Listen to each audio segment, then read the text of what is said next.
Hey everyone, I'm Zach. I'm the lead pastor here at Restore. Thanks so much for checking out this week's video. I hope that it encourages you and I hope that it inspires you. And I hope that you have some community around you to be able to talk through some of these concepts and truths with. If you don't have community like that, we would love to invite you to be a part of our community here at Restore. You can learn all about it on our website at restoreaustin.org. So click there and get all the information that you need. I hope that we see you soon at one of our gatherings, and I hope that you enjoy this message.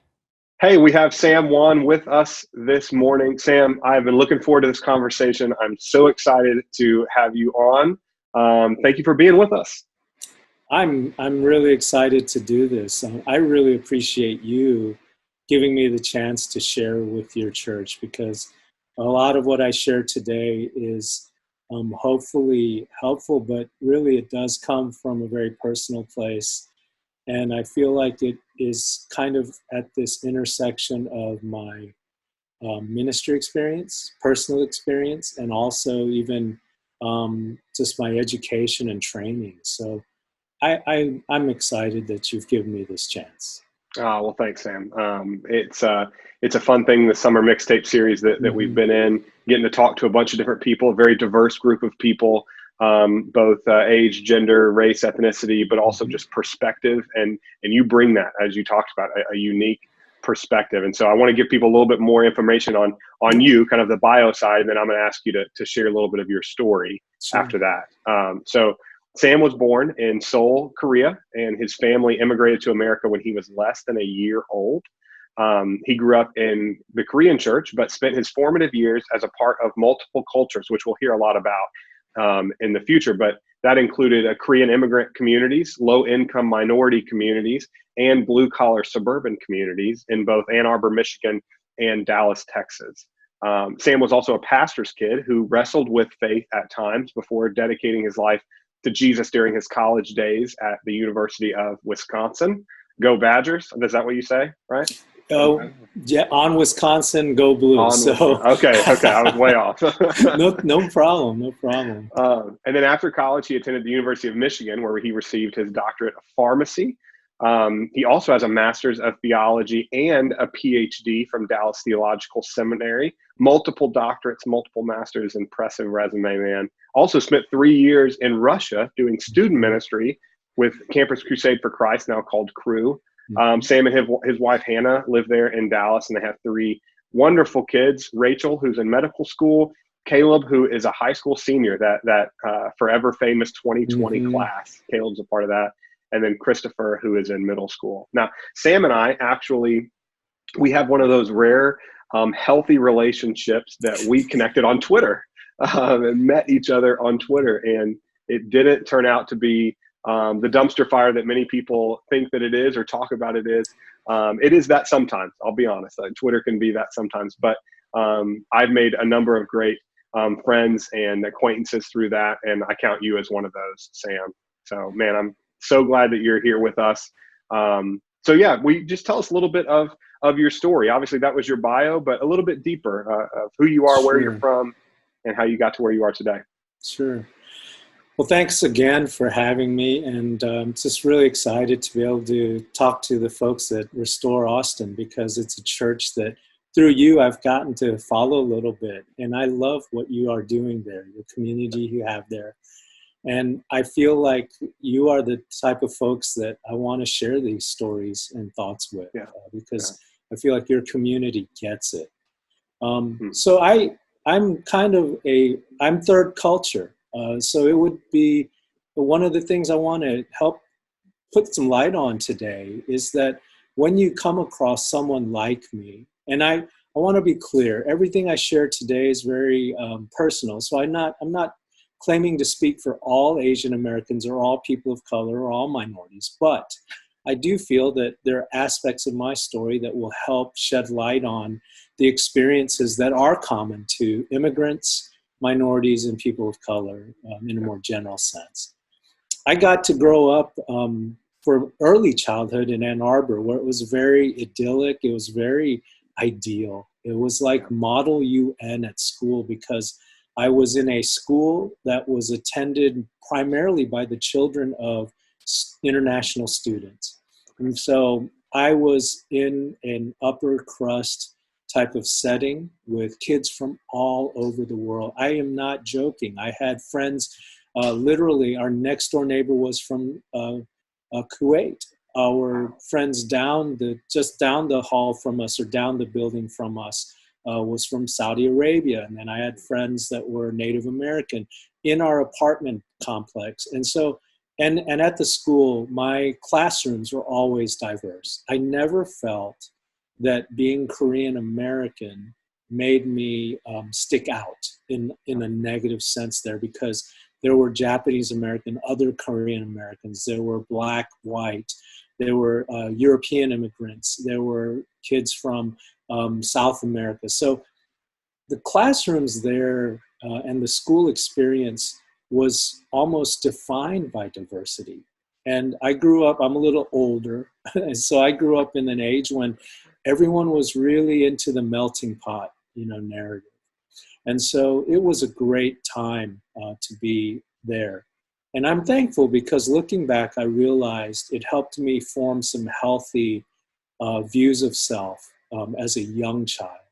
But that all fell apart quickly in the summer of 1980 because my family moved to Dallas. My dad became a student at Dallas Seminary himself. And that put us into an incredibly disruptive transition because we went from that almost model UN utopian childhood in Dallas, and now I'm entering fifth grade. And now I'm in a low income, government subsidized housing complex on the east side of Dallas, just outside of downtown. And it was a pretty rough neighborhood. And not just that, suddenly it was not diverse. It was, I would say, 90+% African American. And the remaining group of people, percentage would be either white or Hispanic. And so my brother and I became suddenly the only Asian boys, along with one Vietnamese girl that we knew of at our entire school. And so we went from being part of this diverse culture where everyone was kind of accepted and understood and appreciated to being outsiders for sure and pariahs. And it took a few years living there to finally become part of that community, but it was a rough go. Early on, we just being picked on, getting into fights, things like that, and just a lot of teasing, bullying about being Asian. All the ching chong jokes, all the kung fu jokes, and to add insult to injury, everyone always just thought we were Chinese or Japanese. No one had any concept that we were Korean.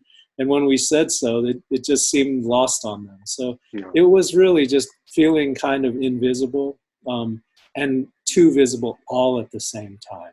Oh, that's good. Yeah. So we went to that. And then I finished out high school later, my last few years of high school, at a more suburban high school, which was then majority white. And it was kind of blue collar to middle class. And it was very much like living in a John Hughes movie from the 80s. I mean, my high school really was like being in 16 Candles or Pretty in Pink or Breakfast Club. And so, and I enjoyed every phase I was in because we came to really enjoy our time in the lower income community once we became accepted and part of that community. And that's going to kind of give you some background as to why I have such a soft heart for my Black friends, Black brothers and sisters, because I kind of saw it up close and personal from every side, living there, being part of that world. And I'm much more attuned to how racism and prejudice affects that group of people. Yeah.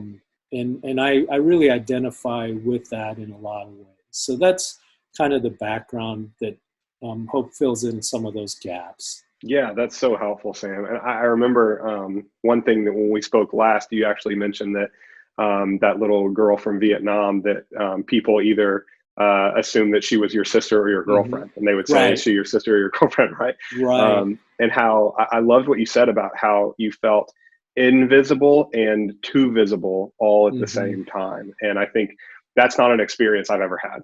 That's not something that I can empathize with, but I can certainly sympathize with it and attempt to understand it. And I want all of us to attempt to understand your story and how it influences all of those different things that you talked about, and particularly this idea of being third culture. You called yourself third culture, and I'd love to explore what that means and what it is, not necessarily American or Korean or even Korean American or Asian American. So can you just unpack what third culture means and what it looks like to navigate, especially kind of the church and Christian world as a third culture person, both growing up and now? Sure, man. Let's do that. Let me begin by giving a little bit of biblical context to what I'd like to get into today. And so that people understand, especially the folks at your church, that this does have very practical theological implications for how we live as a community of redeemed peoples serving a single king, but coming from every tribe, tongue, and nation. So in the New Testament, what you see, and it's kind of an apt that we're coming up on Pentecost, because Pentecost in Acts 2 is this really important event it's a very important early New Covenant event, because now you're seeing an interesting phenomenon. One of the things there's a lot of things we can talk about Pentecost, but let me just highlight one aspect. The tongues that we see there are these world languages being spoken.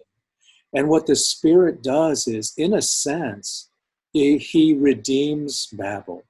So at Babel, humanity at the height of its hubris and sin is punished by God. And so we are made to lose our sense of commonality, and we become very tribal. And I want to be clear, one of the things I think people misunderstand is that Babel was the origination of nations and languages. That's not true. Right. Nations, ethnicities, different peoples existed up to Babel. What Babel did was, in a curse, God punished our arrogance by dividing us into tribal factions. He didn't create languages. That was always there.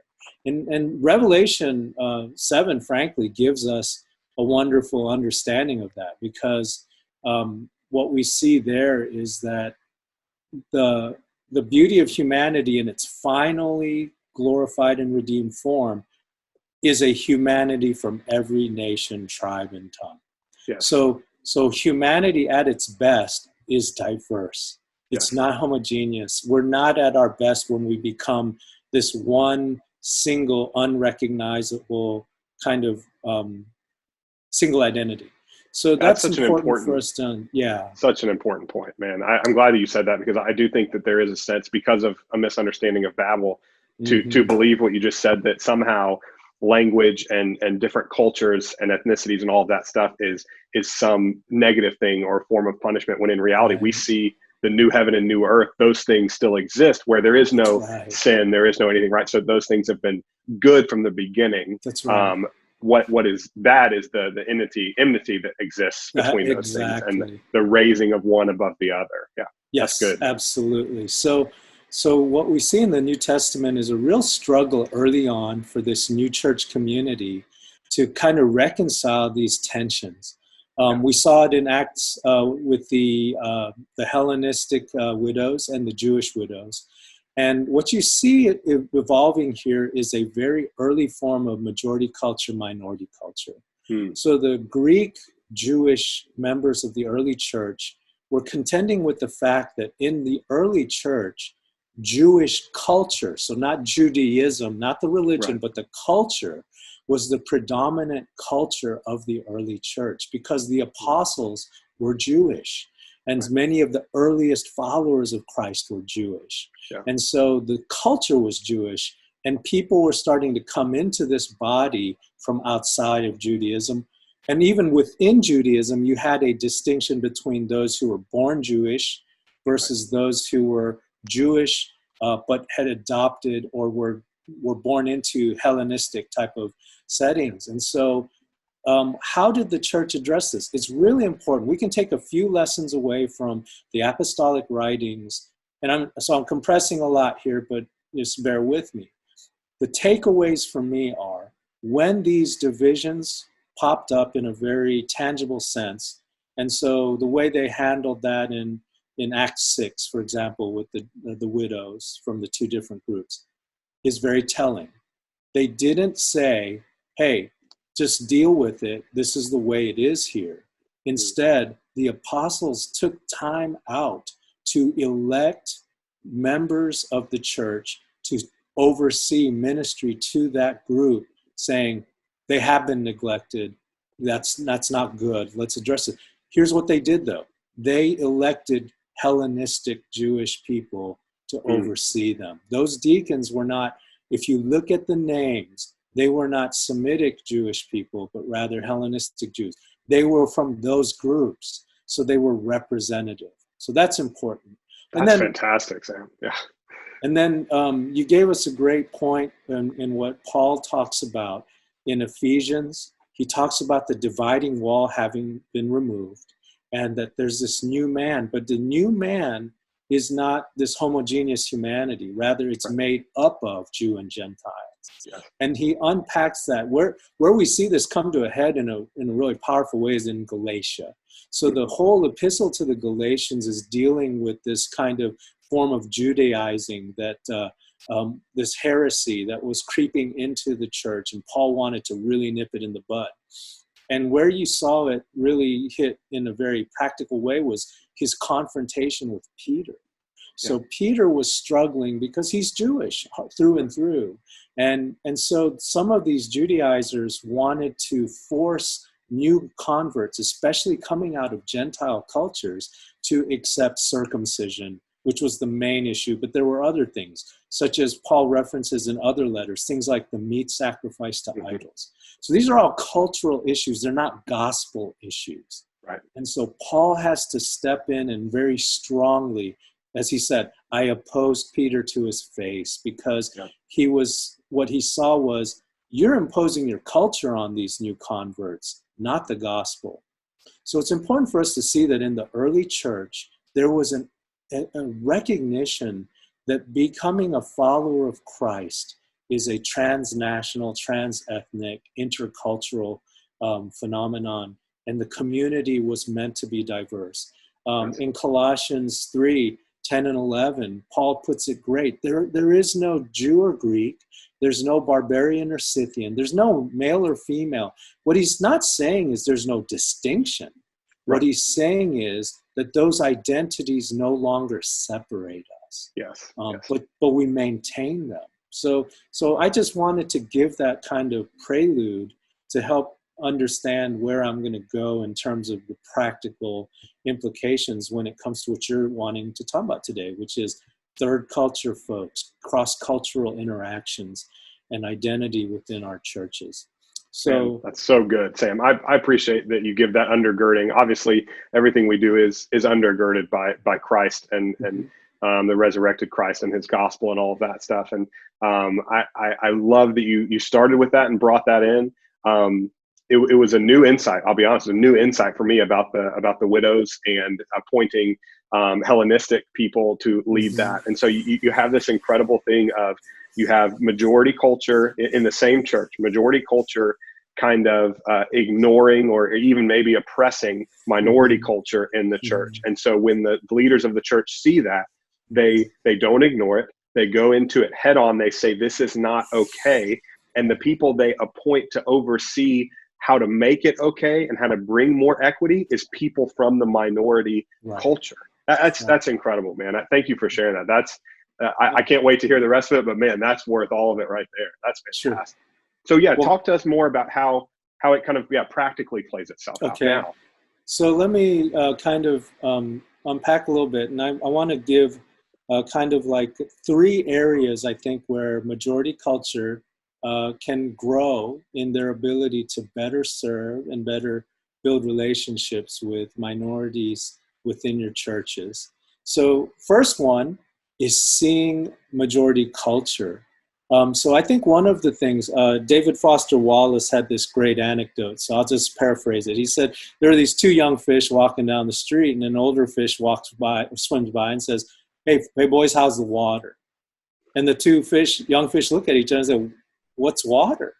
Yeah. And the problem is that, and what he's highlighting there is that when you're awash in something, you rarely recognize it. Yeah.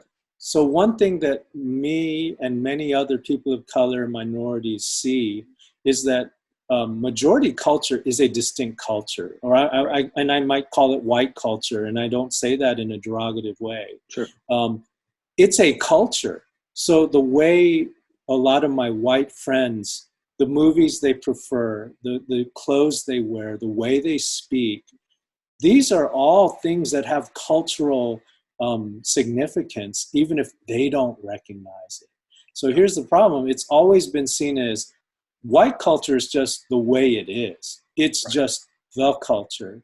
And so one of the first things I think it helps to do is when I have good conversations with my white friends is for them to start unpacking, oh, this isn't just the way it is. This is actually the way it is for me because of my background being of European lineage in an American white society. Yes. And so that has cultural significance, just as me being Korean American has cultural significance. Except my culture is always worn right out on the sleeve, whereas your culture tends to be in the background. It's the water we swim in. Yes. So the first thing I would say is just understanding that we're all cultured in a sense. Yeah. It's just that one culture right now in America is the dominant culture. It's the culture by which all other cultures are measured and compared. So just, I'm stating that as a fact. I'm not really, making any moral judgments. It's just the fact of the matter.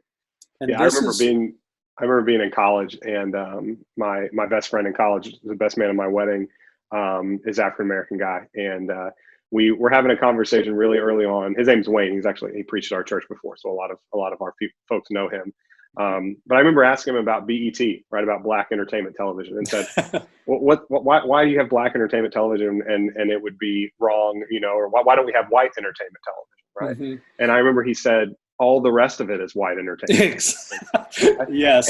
And that blew my mind. Like because I'm in the water and I spent the first 18, 19, 20 years just in the water, just this is what life is. Yes. I didn't understand that for somebody, a Black person, right, or a Korean person or whatever, they come in and they see every other channel is white entertainment television. Right. And so having Black entertainment television is important for Black people, right? And so that's an illustration of what you're talking about. Absolutely. It's a great illustration of fact. And I love the way you put it. Everything else is white entertainment television.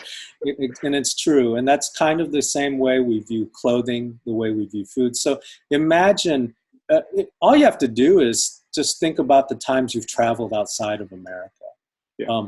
That's how it feels for minorities, except it's just your everyday reality.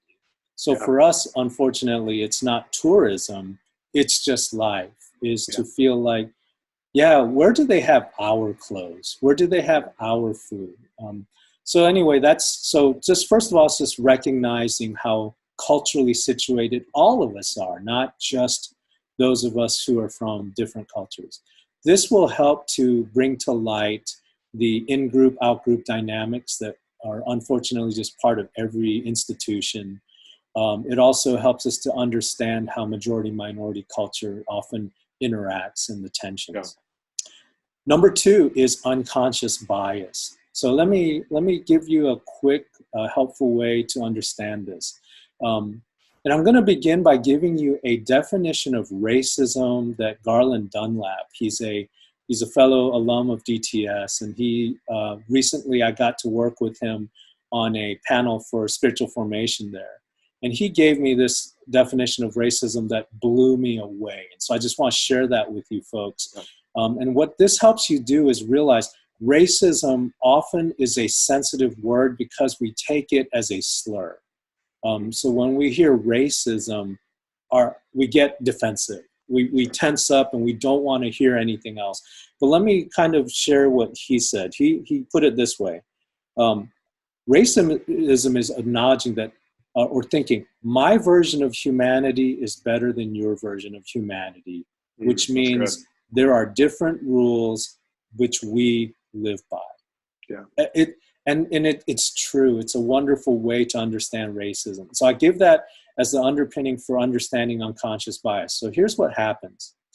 We all do this, and I call it filling in the gaps. So when I meet a new person, whether it's on the street or in a professional setting or in a personal social setting, I immediately, and this is just a human thing, this is not racist, it's just called filling in the gaps. I size you up. I look at what you're wearing. I listen to the way you talk. I listen to your bio, and I can get bits and pieces. So early on, I've got your name, I've got your profession, most likely. But what I start doing, and this is a lot of it is even unconscious, I start filling in the gaps. I start assuming things about you based on where you're from, your ethnicity, your culture, and even your profession, and whether you're married or single. We all do this. And it's just a normal human ability that we develop over time. And it's a very social thing. So it can be good. Here's where it becomes fraught. When I am with other Korean Americans, I'm good at this because we have so much shared experience. So I can meet Paul Kim, and immediately, if Paul tells me where he's from and where he grew up in his age, I can already start to put together some things about him. And a lot of them will largely be pretty accurate because we have a lot of shared experience and context. When I meet a Black friend for the first time, I can sort of do this because we will quickly start to find commonalities from our upbringing, for example. Here's where I find majority people, culture people struggle. For those who have largely spent their life in a kind of homogeneous cultural setting, they don't fill in the gaps well. So here's what they do. They use stereotypes and tropes because that's all they know. This is not an insidious thing that they do. It's simply more of an ignorant thing. So I've had this happen so many times. As an Asian American, we get this a lot. When I work as a I used to work as a pharmacist at Walmart. And a couple of things that you would often see come up. One is the trope that we all look young. So I often would have customers say, "Where's the pharmacist?" I say, "Oh, I'm filling in today." They go, "Oh, but you're a student. Where's the real pharmacist?" And I'm saying, "No, I have a license." I had one woman who refused to take her prescription until I showed her my driver's license and my pharmacy license. Wow. She was just not convinced. And I did look young when I was like back then. I don't look young now, but I did. Number two, I constantly still to this day get, "Man, you speak English really well." And and here's what's funny about that. I'm American. I'm an American citizen. I was literally raised here. Right. And yet there's an expectation that I wouldn't be able to speak English really well because I don't look like an American. Right. And then the third one is you get this when it comes to like people just say like, "What's taking so long with that prescription?" And I'm like, "Well, I'm still working on it." They go, "I thought all you Asians were good at math. I thought all you Orientals were good at counting." And I just, you just throw your hands up. So here's what it is. But those are just very, blatant examples, but it helps illustrate we all do this though. If you really are very honest with yourself right now, you can probably think of all the times in your life you have met someone outside of your culture and filled in the gaps without really thinking about it using tropes and stereotypes. Yeah, definitely. Where it takes a dark turn is when we do this. For example, it's in the news right now, so let me address it. When we criminalize all Black men, we just assume that's a Black man, and we automatically think threat, we automatically think danger, we automatically think predator or criminal. Right. We don't realize it, but that's so deeply ingrained. Or when you see someone of Hispanic heritage and just think, I guarantee you that guy doesn't have a college degree. He probably is here illegally. We just assume things, or so unconscious bias is something that majority culture has to come to grips with in terms of being able to welcome minorities and people of color and immigrants into your communities.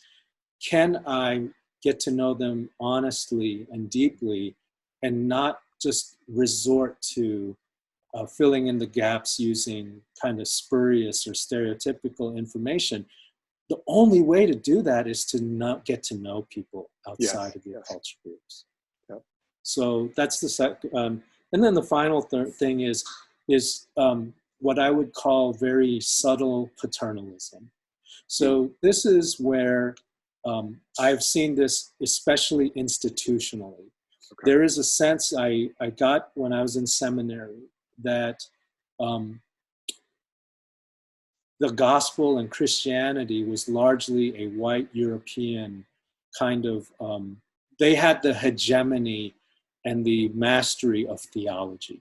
Yeah. And so we never once, I don't remember really honestly wrestling with theology written by people of color or by women, right. For example. As a Korean American, I only later in life had to, on my own, learn about Korea's rich heritage of theological study. And we have a form of theology in Korea called Minjung theology, which is kind of a theology of the oppressed, or the theology of the downtrodden people. It's a form of liberation theology, some would say. Yeah. It doesn't mean I subscribe to it, but there are things I can learn from it that really speak to better being able to empathize and to minister to those who come from some sort of background of oppression. I think somebody who understands Minjung theology would have a wonderful dialogue with people dealing with the African-American struggle in America, for example. Right. But there's an assumption that if it wasn't written by a German from the 17 and 1800s, right. Or if it's not done by someone, from England or America in the 19th and 20th century, then it doesn't have as much value. This does translate to the church, unfortunately, at a very practical level. We reduce a lot of minorities and people of color to almost what I would call minstrel ministries. So, we have a black man on staff. Oh, really? What does he do? Oh, he's our praise worship leader. Oh, well, that's wonderful. Does he do anything else? Well, he's got a fantastic voice. I'm like, well, okay, I'm sure he can do other things though, right? Didn't he go to seminary? Oh, yeah, he went to seminary. Why is he only then the praise and worship leader? And I'm a praise and worship leader, so I don't say that to denigrate praise and worship, but it's an illustration of how we assume that at the highest level of teaching, there is a sense in which there has to be some sort of European, Western theological basis. And male, right? I mean, you talked about paternalism, right? And yeah, exactly. And you assume that any woman on a staff team is, probably not called pastor and probably only working with women or children, right? That's right. Yeah. So, and I know that there's a lot of other issues we have to get into regarding women's roles and stuff, but the general recognition of human worth and dignity is what's important.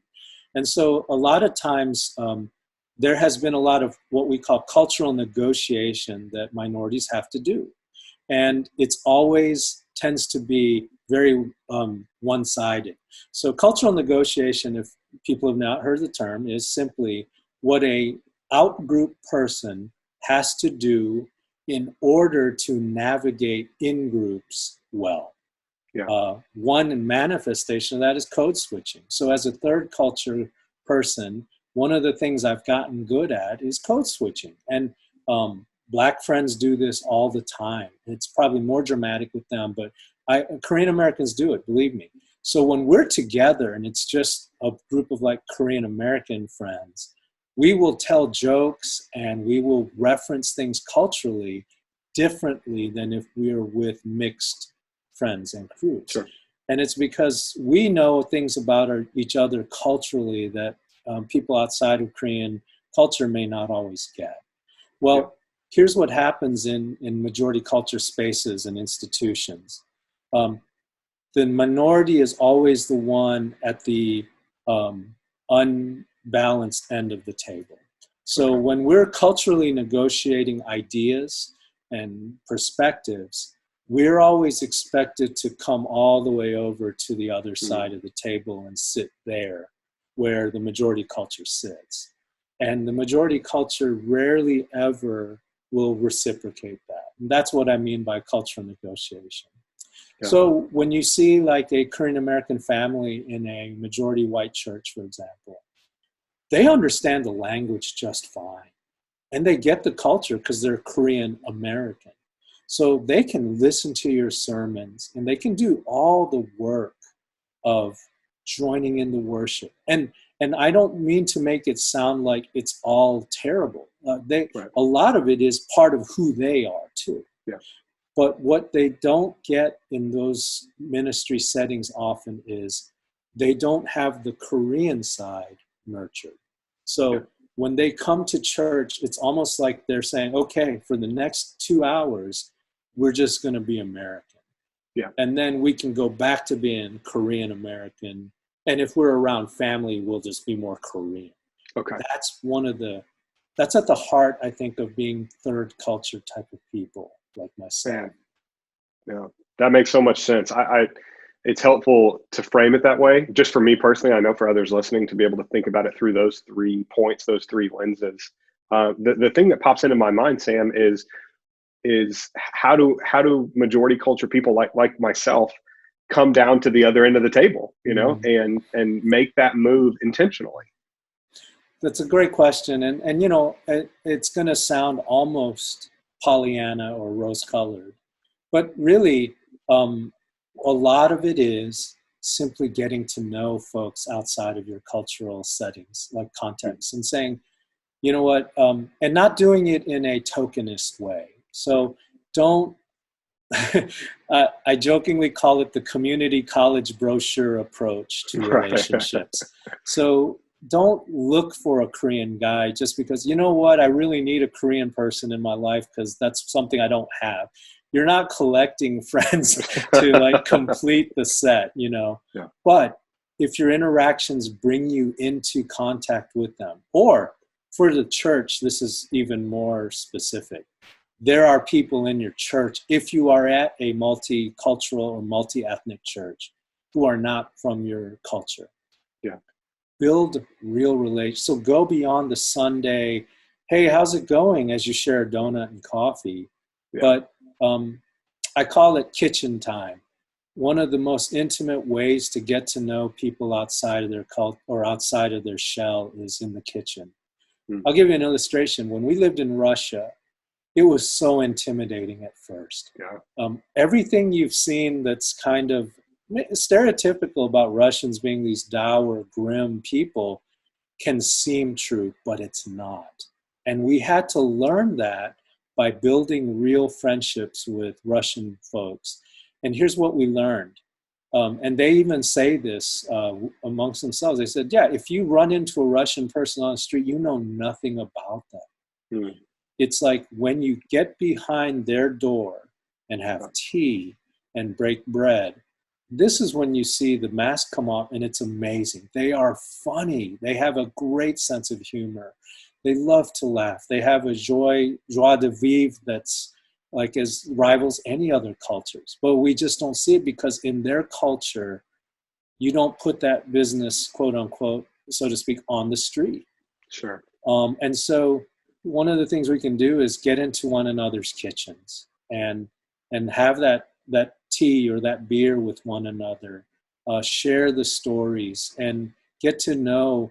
And I want to stress this. The second point, really take home, and that's kind of what I'm going to close with, is come aside as equals and as learners. Too often I've had white friends come and get to know me, but what I've seen them struggle to do is they can never seem to quite take off the mantle of master student. It's almost like, yeah, I want to get to know you, Sam, so I can mentor you. I'm like, well, why do you want to mentor me? Like, how do you know I can't mentor you? Right. And so I think that within a majority culture, there's this sort of kind of over, it's like it's a it's a holdover belief in kind of the white savior or messiah complex that when we see immigrants, when we see people of color, don't mistake the fact that their English is broken for their mind being broken. They're actually struggling because it's their second, third, or fourth language. Right. And we're speaking your language because you can't speak ours. I mean, and yet I've often seen that thrown at us as if it's a sign of our deficiency. Growing up, I remember just going places with my parents, and my dad has a PhD, and he got his THM from Dallas Seminary. His English is really pretty good for a Korean, first generation Korean, but it's still Korean broken. Sure. And I just remember feeling so embarrassed at times when we'd go out to a restaurant or something, and you can hear people just right outside of earshot saying things like ching chong, or just, so, honorable Chinaman, speak English, and they make fun of the L's and the R's and things like that. And I just, as a young kid, it would pierce your heart, and it made you so embarrassed. You were ashamed of your family. As someone older, I realized I have so much admiration because I realized, you know what? My dad's speaking his third language because he actually speaks Chinese as well. Wow. And you're making fun of him because he can't speak your language, and yet you can't speak any of the other two he speaks. Right. And it took me a long time to come to grips with and realize I wasn't the one who was deficient, just because my understanding of something in American culture might have been less than some of my friends. And one last illustration, and then I'll kind of open it up, how you want to take it, is think of this when you see immigrant families in your church and in your community. Imagine, especially for a third culture people like me, growing up and not being able to have the intimate communication with your very own parents. That's something my white friends just take for granted so much. Yeah. I speak Korean conversationally, but there are things that are still beyond me when it comes to really delving into the language of the heart. So I can have great conversations with my parents, but when I watch a movie or a TV show in America, and you see the parents having these great heart-to-heart talks with their kids about when I was your age and I was in school and we did this and we did this, I can't have those same conversations with my parents. They can tell me about school in Korea, but I don't have a context for what they experienced. And there are things about my own parents' lives that they don't want to talk about very much because they lived through the Korean War. They lived through upheaval in Korea during the rise of democracy, when protests and things were taking place and the military was killing people. And so they've lost family and friends. They've seen people starve. And so they'll tell us facts about their lives, but it's really hard for us to share in the commonality and the experiences of our lives. So imagine growing up and having the most intimate relationships in your lives disrupted still by this kind of cross-cultural divide. It's not just generational. So there's a lot of things I think that you don't see because that Latino member of your church speaks English perfectly. That black woman is very, she's very comfortable talking about your TV shows and your jokes, and she listens to your music, but what you don't realize is there's also a side to these folks, the Asian family, the young Korean woman, the Middle Eastern man, that you're not sharing in because you haven't entered into that world. Yeah. Man, that's so good, Sam. Thank you for that. Thank you for honestly just taking time to teach us, to mentor us today. It is obvious that you have a lot to offer, and this was just the kind of tip of the iceberg, but it was so helpful to me, and I know it is to the rest of our folks listening to